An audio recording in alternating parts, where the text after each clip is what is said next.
A challenging climate, strange days, unprecedented times.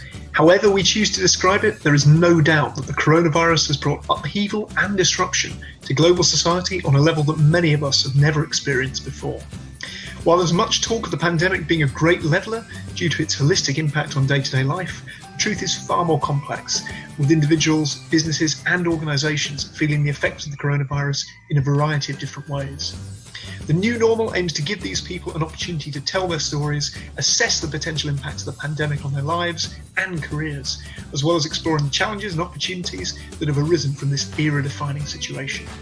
Each week, myself, Chris Webb and Helen Armitage from the Careers and Employability Service at Sheffield Hallam University will be joined by a different guest from the world of industry, educational careers, with opportunities for listeners to put their questions forward in advance of the podcast. Thanks for tuning in and joining us as we explore what the new normal means for all of us on a local, national and global scale.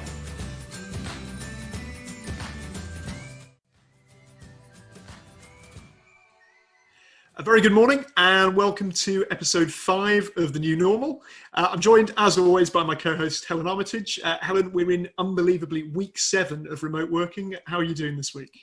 Brilliant. Yeah, surprisingly well. I thought I'd be flagging a bit more than I am, but no, it's going well. Yeah, how about you?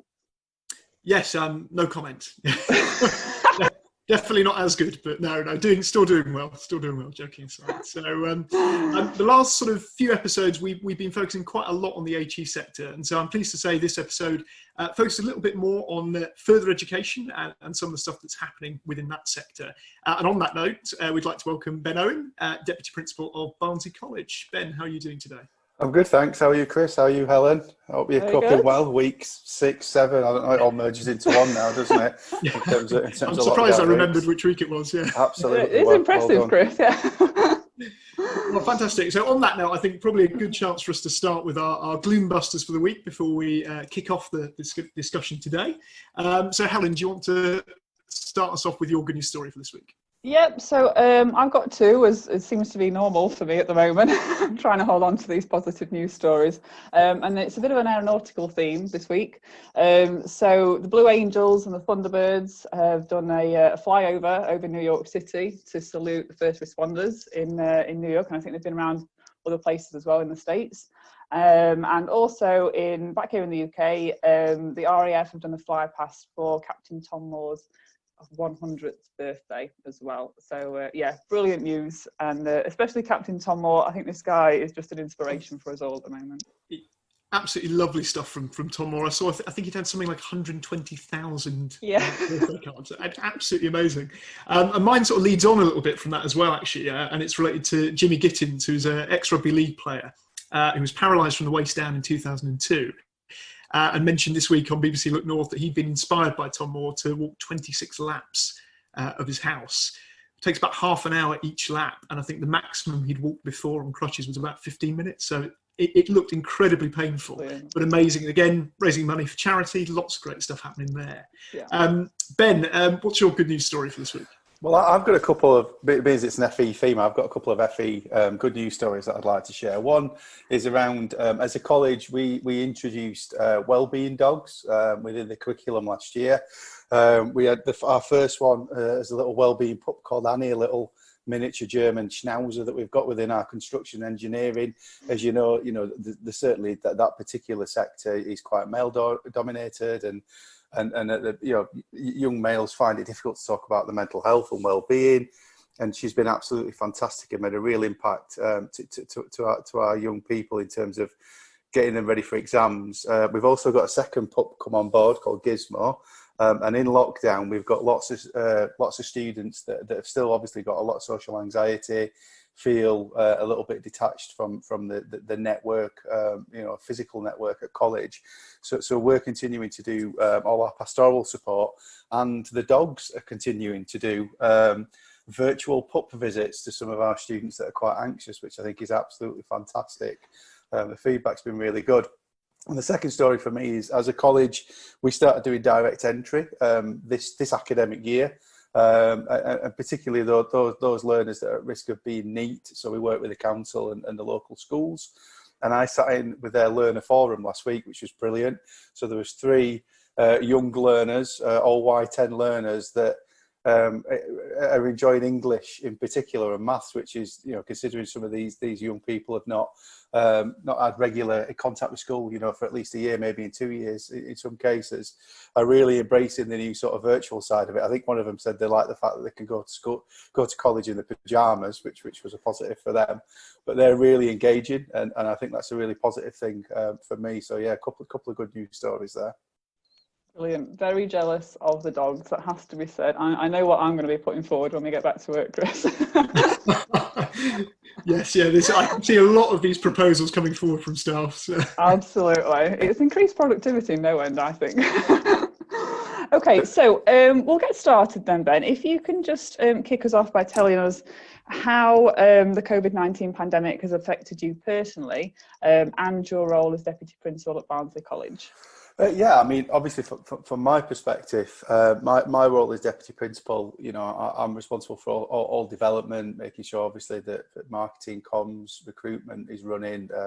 Apprenticeship sits under me as well in my role. So from a personal perspective, it was immediately quite challenging because I tend to interact quite a lot with my teams. I tend to be in a lot of sales meetings and development meetings, and I think the positive thing has been around the college is we were preparing for this. We had a sort of Barnsley College Cobra group, if you like, but we were meeting in January. As soon as the news started to come out of China, we started meeting on a regular basis, and that's been amazingly chaired and continues to meet virtually and be chaired by two of our vice principals. So it was around how can we make sure that staff can work and learners can learn remotely. So from a personal perspective, it's been quite challenging. I was actually on leave the week before all the lockdown craziness started. So I was actually at the seaside with my wife and my dog.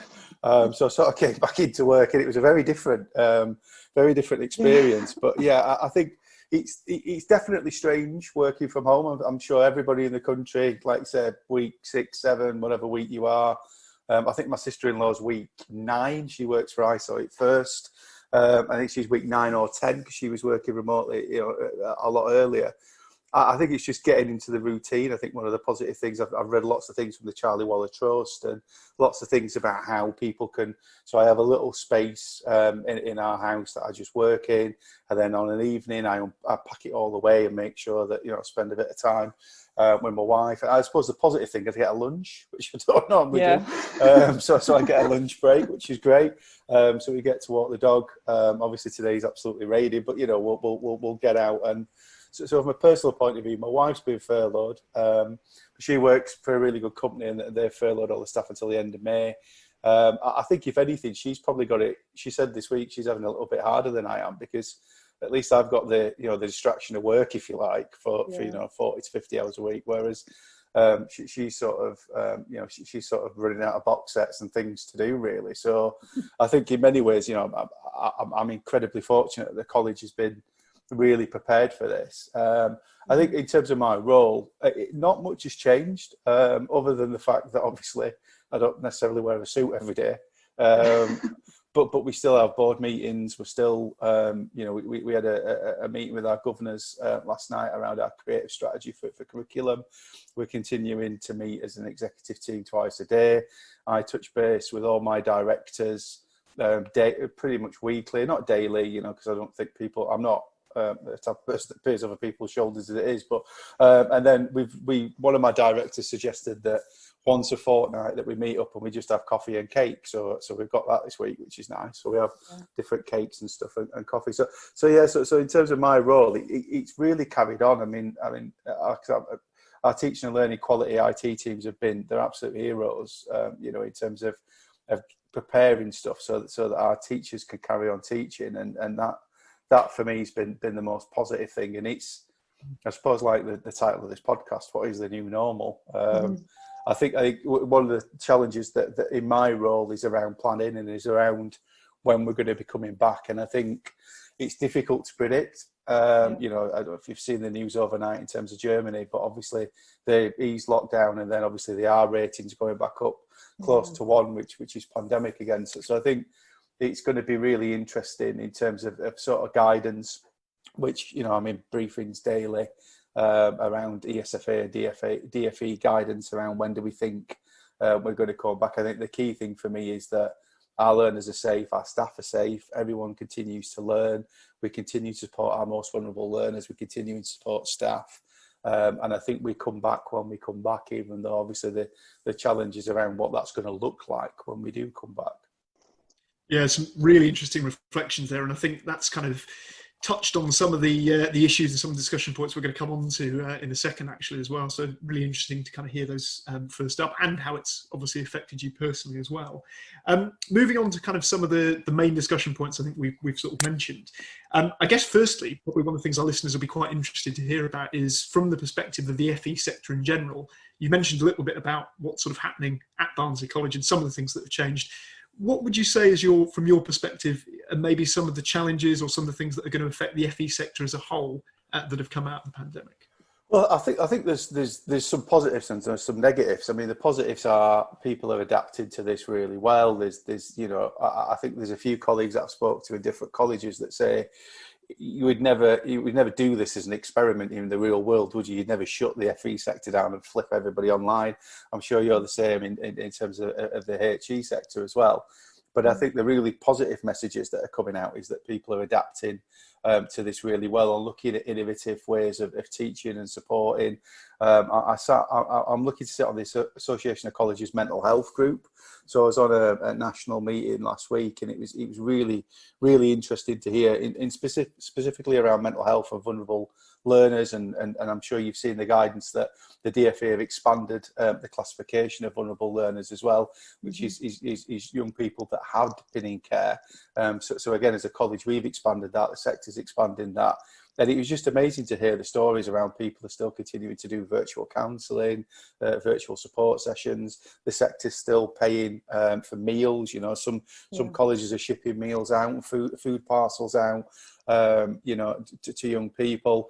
I think, a lot of people are finding the challenge of remote working quite challenging from a staff perspective. Certainly, one of the challenges that we've got is around individuals, obviously, that live on their own in terms of staff and how we can support those individuals. But I think there's lots of positives to be taken out of it in the fact that we're adapting really well as a sector to it. I think there's been quite a few things that have come out in the press recently, and certainly the Secretary of State for Education is a very big fan of our sector and talking around how FE is going to play a key role post-lockdown in terms of getting the economy going again and getting the skills shortages met. I think lots of colleges are preparing for that. I think on the flip side of that, the challenges that a lot of colleges are facing are financial, and in particular around apprenticeships. I mean, it's good to see there's been some movement in the last sort of week or so around the procured non-levy contracts that a lot of colleges have got.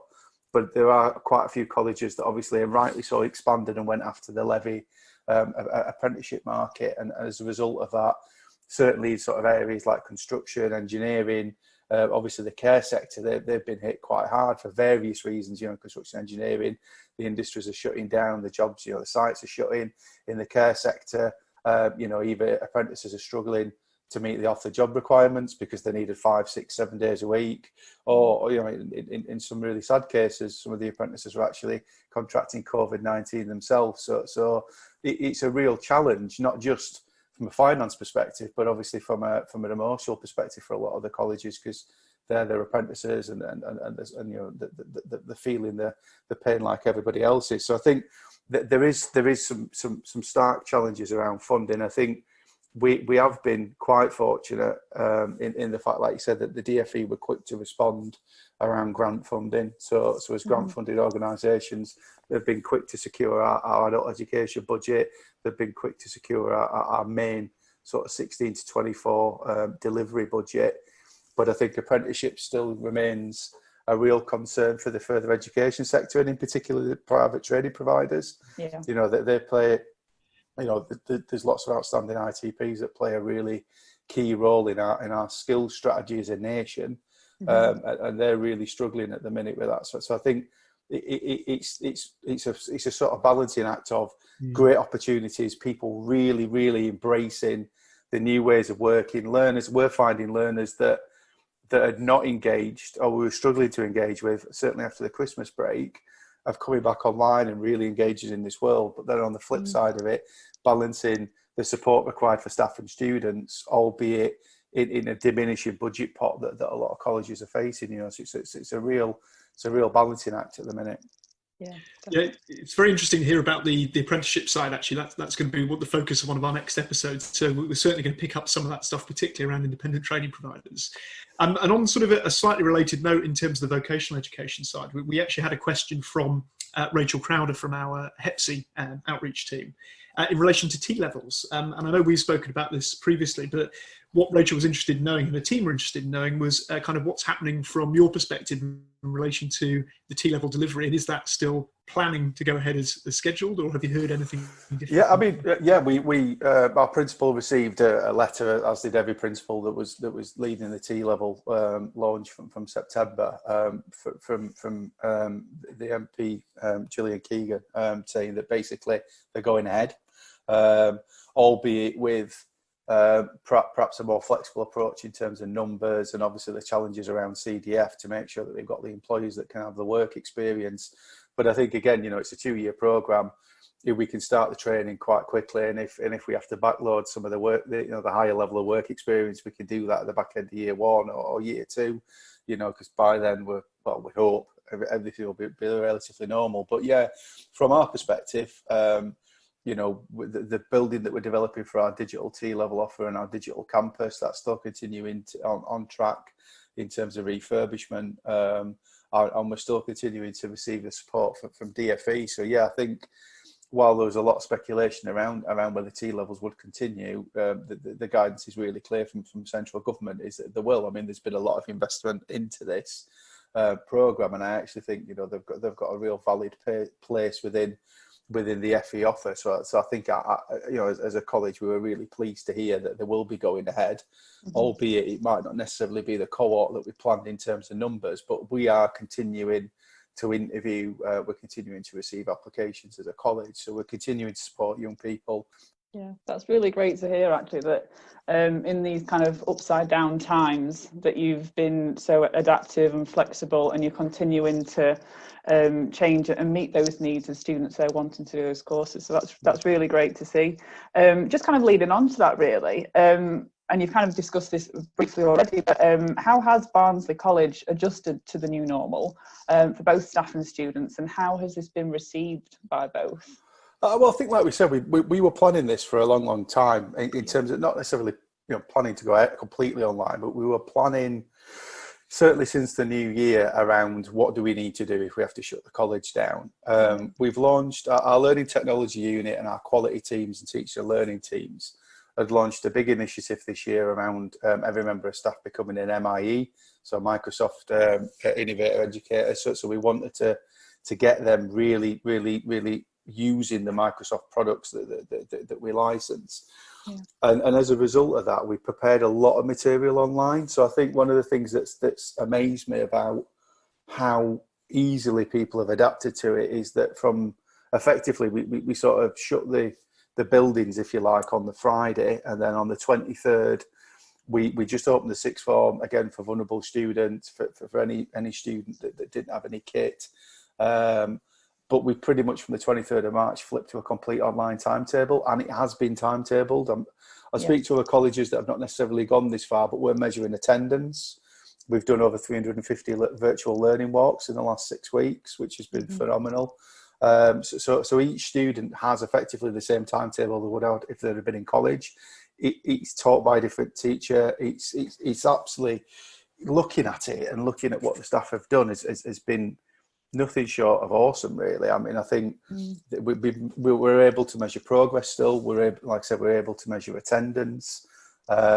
We've got learners going on virtual field trips. We've got all manner of engagement. You know, like I mentioned earlier on about our 14 to 16 cohort, you know, the direct entry kids that we've got are some of the most vulnerable kids that we have within the sort of 10,000 or so students that a college has.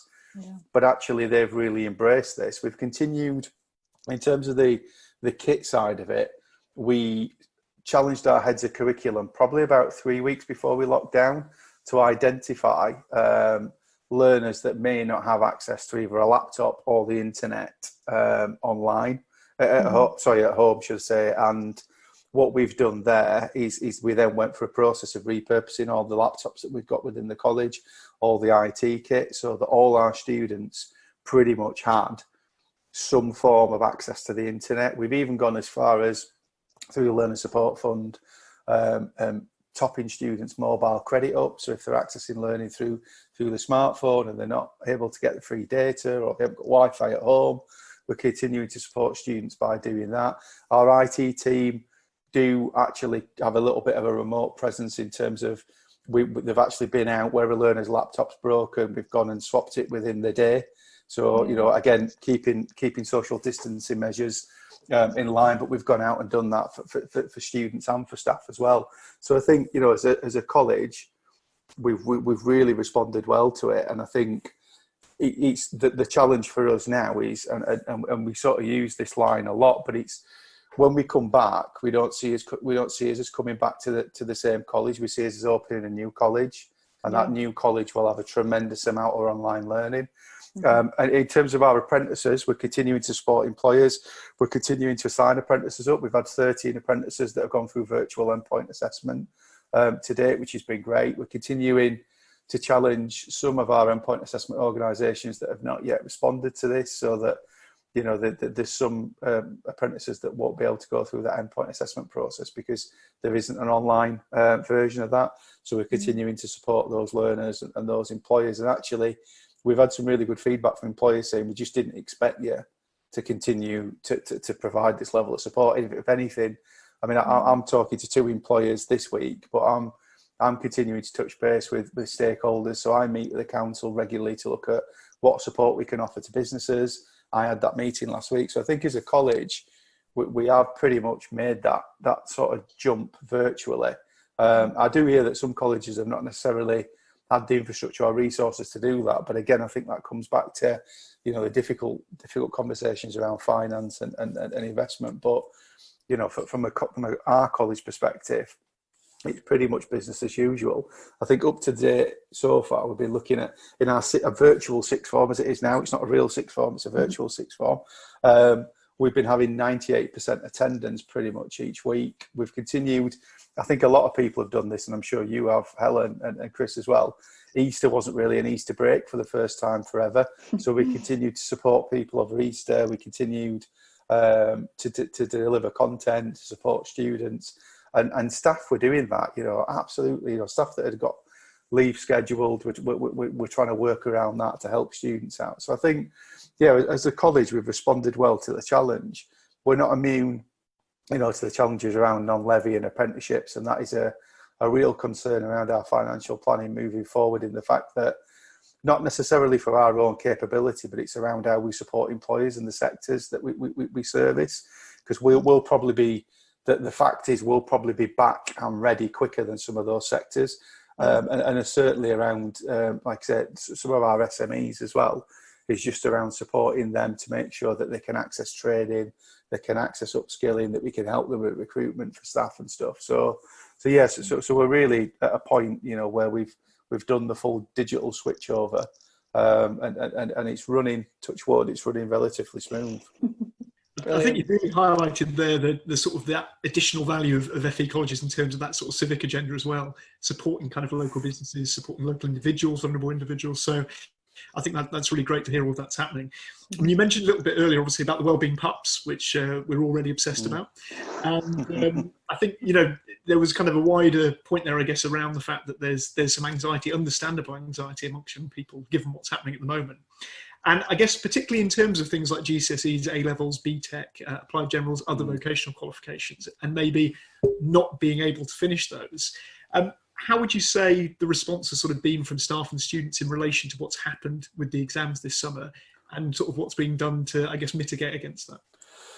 Well, I think it's a sensible move. You know, they did. I think there was no option really than to look at a form of sort of average grade assessment. I think, while it's frustration, I think for staff and students alike, in the fact that we do have, like every other college, some students that don't necessarily take the mocks as seriously as they should do. But I think it's, you know, it's a challenge again that we're rising to. You know, we've got really clear deadlines around that. Our Vice Principal for Quality is pulling all the sort of average grades together. We've got all our assessment trackers.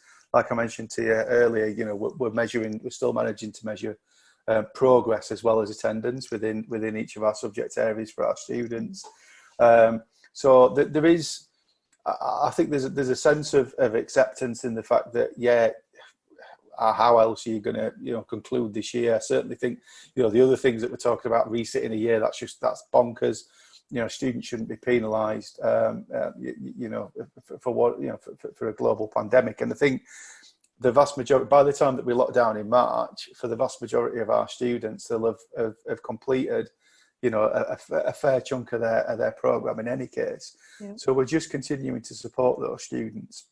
I think from staff, like I said, there's a sense of frustration. All our staff are proud of every single student that they teach and want them to achieve the best possible grade that they can get. And so, and so for them, it's perhaps they won't get that opportunity to shine quite as brightly through the examination process. But I think that there'll certainly be a tremendous amount of work done post this, because it is then about how do we ensure that you know that the grades that we've awarded are fair and equitable. How do we ensure that our young people that are moving on, for example, to the university sector, how do we ensure that we're prepared for that? How do we ensure that the young people that are moving from schools into us as a college are prepared for that as well? But I think one of the things that I'm really impressed with, again, around our sort of staffing faculty, is that we're continuing to work with local schools, we're continuing to engage with local schools. So we're starting to get a real good sense of who's coming to us. We're having the same conversations with university partners, you know, in terms of young people that are moving to them, certainly within our locality as well. I think it's just, it's too early to really sort of say what the impact, the longer term or the medium to longer term impact will be, because no one's ever done anything like this. You know, this is a complete first, you know, in terms of education, that we've had to predict grades. I think from our perspective, you know, we're continuing to teach, we're continuing to push students, we're continuing to say that, you know, even though the guidance has been clear around cut-off dates for assessments that count for this, we've still got functional skills that we need to estimate. We've still got, like I said, the GCSE and A-levels that we need to continue to do. And it's more now around, I would think more around the sort of well-being, mental support for our staff and for our students, around what that means. Because I've read lots of things recently, you know, online and in sector press, around some students starting to feel that they might not have earned that grade, or some students on the flip side of it might think that they deserved a better grade. So it's just about, we're putting strategies in now to support those students, for them to understand what it means, to understand, you know, I think we calculated that if we do go back to actual some form of physical assessment and teaching, and the college opens in some way in September, our new cohort of 16-year-olds will have been outside of formal teaching, i.e. a classroom environment, for 6 months. So I think that's a tremendous challenge that we're facing as a country. So I think it's good to see the schools, the response from the schools that I've seen so far has been really positive. They've really engaged parents, which we're trying to do as well, which I think is absolutely critical. Parents have got a key role to play in this. And, you know, in this stark new world, parents have all of a sudden become lesson planners and teachers and invigilators and, you know, exam moderators and everything else that parents do. But I think for me, the challenge will be what it's like when they're back in learning, what it's like when students are back in learning. And I think for staff, that there was a really good piece in the TES, I don't know if you saw it the other week, about so what is education about now? You know, there's a lot of things around the standardised testing, the assessment, and obviously, you know, our cousins in Scandinavia, in Finland, Norway, do it very, very differently to we do. And there has been some conversations about, well, what does this look like when we go back? Will we just go back to A-levels and an exam, or will we actually start to think about how we can use more online assessment, how we can start to use more technology that we've been developing now? But yeah, I think we're managing it as best as we can. I don't think we'll see the fallout of it until young people are back physically in whatever their next stage of learning will be, whether that's the next year of the vocational programme, apprenticeship, higher education, higher up. I think then we'll start to see the fallout, but we've got to be prepared now to support those young people. Absolutely, yeah. And it's I think it is a worry for everyone, like you say, not just teachers but parents, guardians. They're expected to be doing so much at this moment in time to manage that transition from GCSEs and A-levels onwards to university and college, and it's a real concern. And like you said, that 6-month gap, when you hear that 6-month break out of what we know as formal education, it's a huge kind of limbo moment in time for a young learner, and like I say, it's really going to impact them. So you kind of alluded to this briefly about you being constantly engaged with your partners in schools and in universities as well, but just wondering what is the precise kind of communication you're sending out to the cohort of schools coming from school and hoping to start at Barnsley College in September? Well, exactly. And like I mentioned earlier on, Helen, we're continuing to interview, albeit we're doing telephone and then we're doing virtual team stuff. The message is really clear. Apply. We'll continue to support them. We're looking at doing our first virtual open day for our HE provision first, and then we're going to do a virtual open day around the other main campuses. But yeah, we're looking at some form of sort of summer school.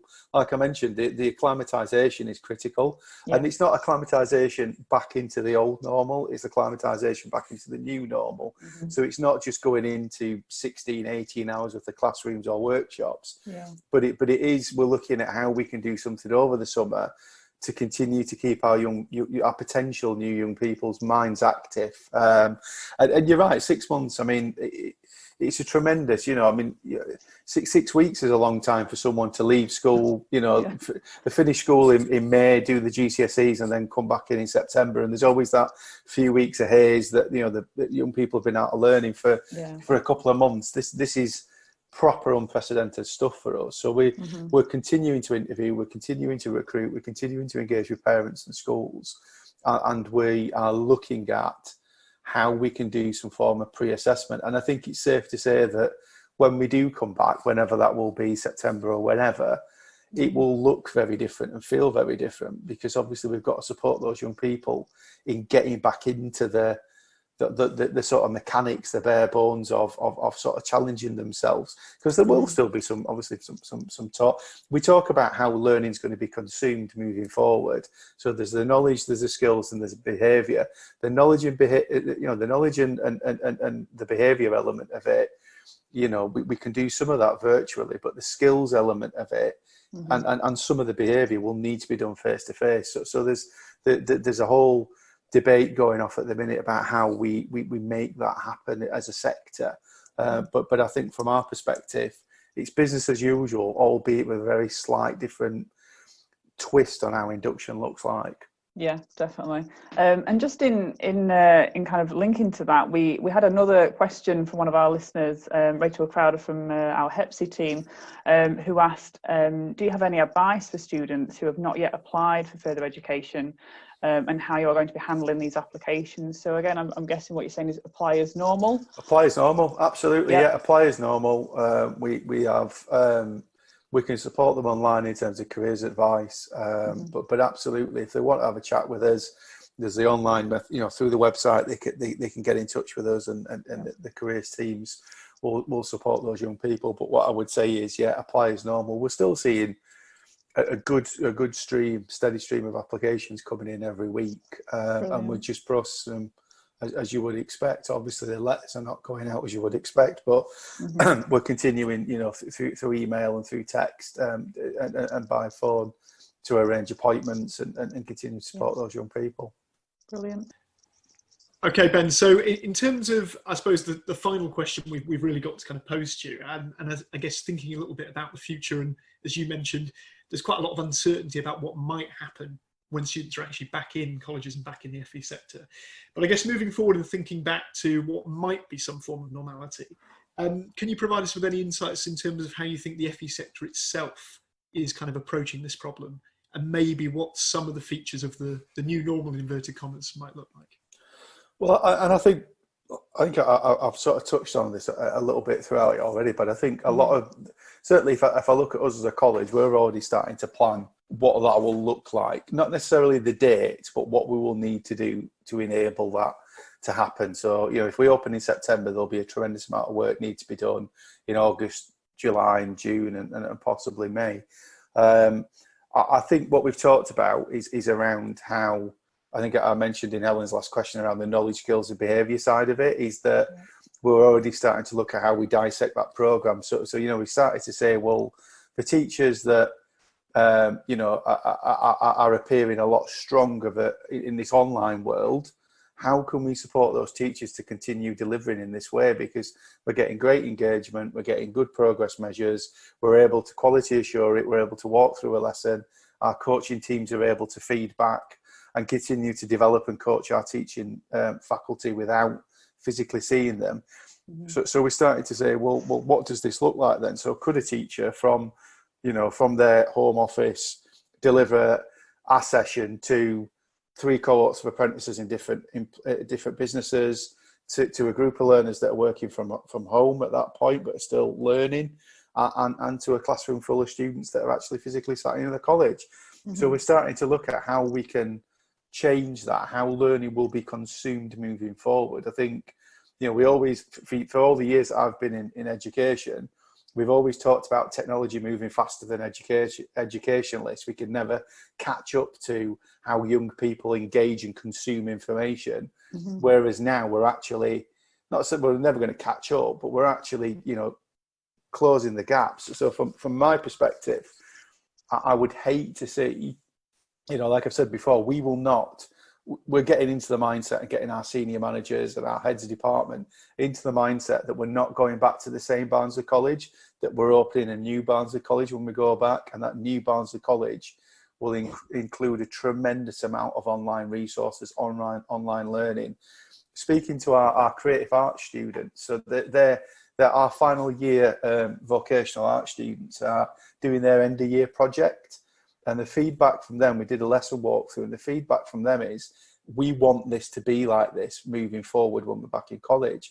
Because normally they'd be vying for the attention of one tutor within a session, and obviously within a studio, putting their final pieces and their portfolios together.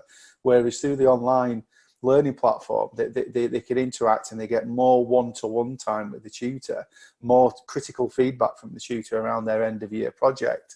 So already that's an example of, well, we need to think about that, because we've always done it as we've always done it, because we've always done it that way. So we probably need to, as a sector, we need to be embracing things differently. Certainly the use of online document management will be an absolute given. I think we're already looking at how more efficient our apprenticeship sign-up process will be. We're in the process of acquiring a document management system and making sure all our staff have got the right kit, so that when we're going out, we make it as seamless as possible for businesses, easy as possible for businesses. So I think we'll see a very changed FE. I also think in terms of curriculum design and structure, we'll need to change. There'll be some immediate skills challenges post-pandemic. So therefore, the challenge will be not just on the HE sector, but firmly on the FE sector as well. Work with the HE sector to ensure that our curriculum offer is delivering that pump, that sort of talent pool of young people that have got the right skills, that are going to meet the challenges moving forward. So, for example, our HE offer, which has been traditionally classroom based, we're looking at how that will probably be more higher apprenticeship based. We're already starting to see some curriculum areas through planning looking at that, and I think that's absolutely right and proper, because I think we will need to be very, very different, and we will need to be very agile when we come back, because I think like I said, there'll be massive skill shortages and real challenges for us to meet. Yeah, I think, as you say as well, in terms of the adaptability, we've heard a lot about agile in the past few weeks in a couple of episodes ago with Ellen Logan, and it's coming up a lot, I think, understandably, and also links back, I guess, to some of the stuff that you mentioned a little bit earlier about those disadvantaged, vulnerable students. Maybe us assuming, or not all of us, but perhaps on a general level, that, okay, digital stuff is going to be, de rigueur as we get back to some normality. But for a lot of students, obviously, it's really tricky for them to get access to those materials. So some of the stuff that you're doing at the moment from a college point of view, fantastic. And as you said, I guess from a sector point of view, that's something that both the government and the FE sector need to look at in terms of making sure that that digital access is universal, or as universal as it can be. And I think you're right. The positives far outweigh the negatives to the situation that we're currently in. You know, you mentioned about vulnerable learners.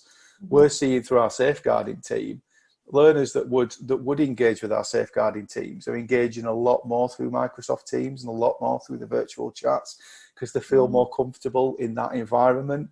So I think we can't, just because people are embracing a situation that's been forced upon us, we can't then go back to how we've got to learn the lessons from this. We've got to learn the positives from this. And I also think, like you said, the role that we play in the community. I mean, the college, we were on Look North on Friday because we've printed 2,500 visors on our 3D printers. So we've coordinated through Barnsley Hospital. We reached out to them. We've worked with the local community.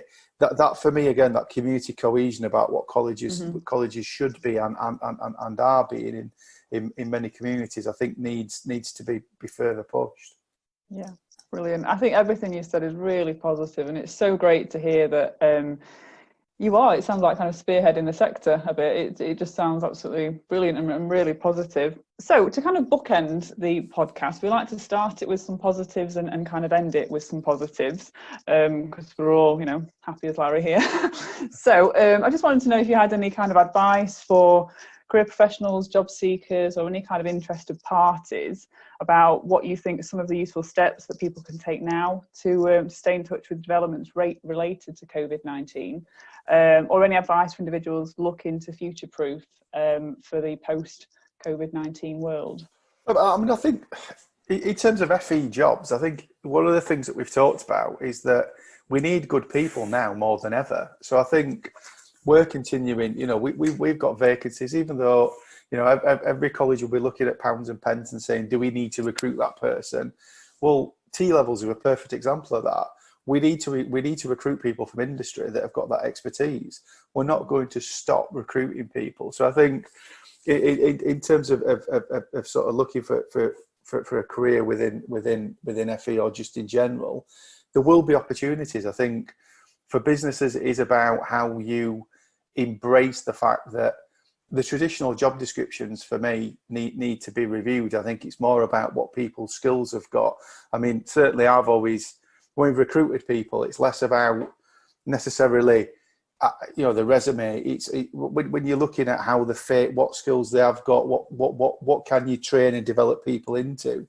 And I think now is the perfect time for people, that if you are working from home or you are furloughed, this is a tremendous opportunity to get on. We're doing loads of free training at the minute through a couple of our different brands. And then we're offering subsidised training to people that want to change careers. And I think now is that time. If you ever wanted to get into a career in teaching or you ever wanted to do something different, well, there's lots of things that are still available. I know there's a concern still around, taking out a HE loan or an FE loan, but the reality is the sector will come back to normal, or the country, should I say, will come back to normal at some point. It is about, continuing to look at opportunities. That I know there's lots of colleges that are still interviewing. I know there's lots of businesses that we are still recruiting apprentices now. We're still recruiting higher apprentices. I think what my head of business development is pitching today at Sheffield Council for some level 4 management apprenticeship opportunities that they're putting out through their levy. So it's not, I think, it's easy to look at the news and think, oh my God, I can't go outside, the world's ended, we can't do anything. But actually get out there and have a look. There are lots and lots of opportunities still available. And in terms of businesses, it is, I think the term working from home has been changed forever. You're not working from home, you're working while trying to juggle everything else at the minute, aren't you? And we've already said, I think the eternal question, and I've seen loads of memes going about on LinkedIn and various other things, that this meeting could have been an email. Well, actually, we're sort of resolving that now, aren't we? Yeah. As a sector, we're starting to become tremendously efficient around, what would have been, maybe 2 or 3 hour discussions and meetings are becoming quite short, concise, but if anything, more productive. So I think for businesses, it's around how they continue to support. Some people are really productive, more productive working from home. So as a business, why would you not say, well, I'm getting more out of that individual if I let them do 3 days a month from home? So I'm going to make that happen. So I think there's, like I said, there's lots of positives. There are lots of challenges still, but I think the positives are employers are still recruiting apprentices, colleges are still recruiting key staff that we're going to need to get out of this in any case. And for businesses, it is continuing to start to think about how you do things a little bit differently. I think that's really interesting to hear about, particularly the people side. And we had our previous episode where we talked to some final year students from Sheffield Hallam. That was actually one of the big reflections that came from them as students, was the people are going to be more important than ever. You know, you can have the buildings, you can have the technology, but actually, as you've said, it's that quality of the people that can kind of almost drag us out of, you know, the situation we're in currently and move forward to whatever that new normal looks like. So I think it's great to hear those positives as well. So thanks very much for your time today, Ben. It's been great hearing from you, great hearing a little bit more about what's going on in the FE sector. And obviously to anybody listening at home, if you do want to kind of add any comments, please pop them in the comment threads when we publish the podcast. And, you know, we'll try and respond to them or kind of pass them on to Ben if he's happy to answer any of them as well. Thanks ever so much. Thanks you for Ben. today. Stay safe, everyone. If you've been interested in anything that we've talked about on today's podcast, do get in touch with us via the comment threads on the podcast link, wherever you're listening. We'll be tuning in again next week with a guest soon to be announced. And each week when we announce the guest, we'll be giving you a chance to put questions to the special guest in advance of the podcast. Thanks for tuning in and listening to us here on The New Normal.